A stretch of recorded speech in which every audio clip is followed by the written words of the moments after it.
pay. I didn't even realize. Bro, this is the most important thing that I think we need, me and you. Yeah. We need to drive it down everyone's throats, mainly Dana White and mainly the promoters, because it is the most unfair thing. And I've been talking about it for quite some time now, even since before the Ben Askren fight. And I just don't understand it. And I see how much work these fighters have to put in and how hard this sport is and how unforgiving it is. You are only as good as your last fight. And Dana White's like, if you lose, sorry, buddy. Like, you're still signed to all these fights, and I can pay you $15,000. Yeah. And it's like working for clout. It's hard. And it's hard, too, because, like, if you don't have that commercial personality, I'll call it, like a McGregor, and you're just a beast-ass fighter, you didn't lose, but it's much harder for you. Kamaru Usman's a good example. One of the best. Doesn't really have a super commercial personality, right? Like one of the best fighters. Commercial or developed? Commercial. Like he doesn't sell as many pay-per-views as he should because people aren't super invested in him. And it's no fault of his. It's just not who he is. He's a killer. He's a fucking killer, bro. Not like a Disney star. Like, we were trained for the other shit first. That's what I was gonna say. You have media presence. You know how to sit and talk to a camera and, you know, look at this camera, tell the story to this person with this inflection in order to sell the fight. It's cheating. It's our gift, right? Yeah. But and my one rebuttal, because I agree, the fighters are the talent. The fighters bring the audience. The power's with the fighter. And some are catching risking on. their lives. 100%. 100%. Some are catching on. My one rebuttal would be this, and this is me playing devil's avocados.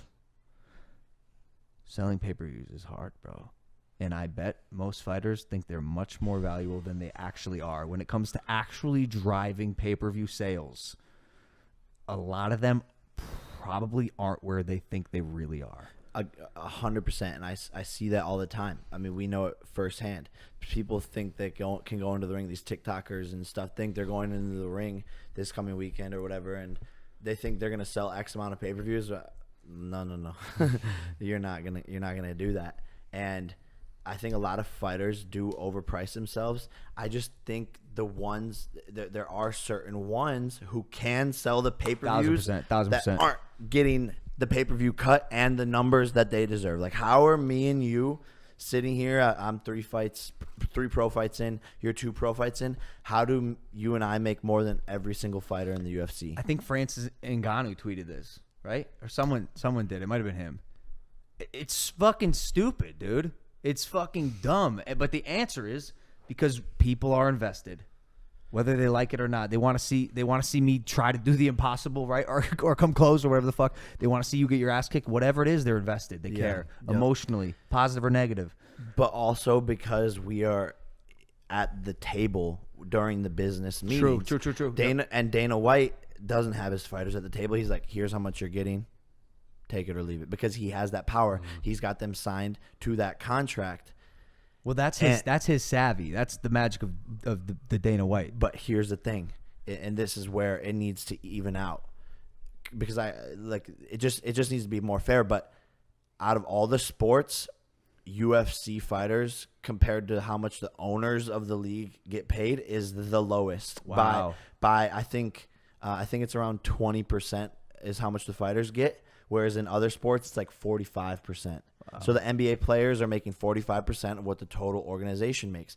So that means that increase the pot, even a bit, yeah, even a bit, and give the ones who are selling the pay-per-views, reward them, stack them up, reward them, and let them live a good life and retire. Because John Jones, Francis, is one of the most exciting heavyweight fighters now. Like, bro, people are going to fucking watch that guy. Like, he needs to be a multi tens of millionaire. Yeah. And the guys who are running the organization, like the Usmans now, like the John Joneses, give these guys what they deserve. Yeah, pay them. And it'll trickle down from there. The more the UFC grows, the more the fighters grow. The more the fighter, as he's stepping up in the ranks, then he should be getting paid. But even You know, you look at like Chris Weidman who goes in and snaps his leg. Like, what happens in that scenario? Because in the NBA, they're guaranteed a certain amount of money. Yeah, they still get paid. Fuck? In the UFC, they're not. There's no guarantee you have to go in there and fight to get paid. Oh my god. And you take all the risk. It's ruthless, dude. It's ruthless. And by the way, bro, we're the only ones, honestly, that can really talk about this because the They're UFC locked fighters, up. they're locked up, bro. Oh, they can't even imagine a UFC fighter coming out really in just clipping this podcast, like being like, yeah. You're Dana fired. White's gonna be like, "Fuck you, you're Did you fired." see Tony Ferguson before his last fight saying they should increase the knockout bonus? Or I did see that. Whatever the bonus was, it went from 50 to 75K. But even then, it's like. But those are all the little things that need to be changed and pushed forward. Maybe it's not the salary. Maybe if you have a good performance, if you know, increase it, reward these guys for doing good.